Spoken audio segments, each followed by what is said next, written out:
বিল দিতে গিয়ে আপনি কি লাইনে দাঁড়ান?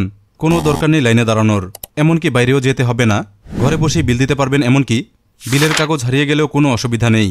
বিকাশ থাকলে লাগে না বিলের কাগজ, কারণ বিল দেওয়া যায় বিকাশ অ্যাপের মাধ্যমে। বিল কত আসলো দেখতে পারবেন, সাথে পরিশোধও করতে পারবেন। সহজ কয়েকটি ধাপে পে বিল করা যায়। চলুন দেখি কিভাবে। প্রথমে বিকাশ অ্যাপ ওপেন করব, চলে যাব পে বিল অপশনে। এখান থেকে অনেক রকম বিল পে করা যায়। আমি পে করব আমার বিদ্যুৎ বিল, এজন্য বিদ্যুৎ নির্বাচন করব। আমি পল্লী বিদ্যুৎ পোস্টপেড বিল পে করব, সুতরাং এটাই সিলেক্ট করব।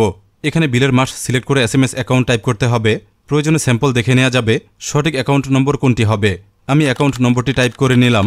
এখন পে বিল করতে এগিয়ে যাব। এখানে আমি আমার বিলের পরিমাণ দেখতে পাবো। পে করার জন্য পরবর্তী ধাপে যাব নিচে ট্যাপ করে। এ পর্যায়ে বিকাশ পিন নম্বর দিয়ে কনফার্ম করব। নিচে ট্যাপ করে ধরে রাখবো। কিছুক্ষণের মধ্যে বিল পে কমপ্লিট হয়ে যাবে। ব্যাস, এভাবেই বিল পে সম্পন্ন হয়ে গেল। প্রয়োজনে রিসিপ্টের কপি ডাউনলোড করা যায় প্রমাণ হিসেবে। পরবর্তী বিল পে করার জন্য অ্যাকাউন্টে সেভ করেও রাখা যায়। সারা বছরই ঝামেলা ছাড়া বিল পরিশোধ করা যায়। সুতরাং বিকাশে দেখুন বিল আসলো কত, জমাও দিন সময় মতো।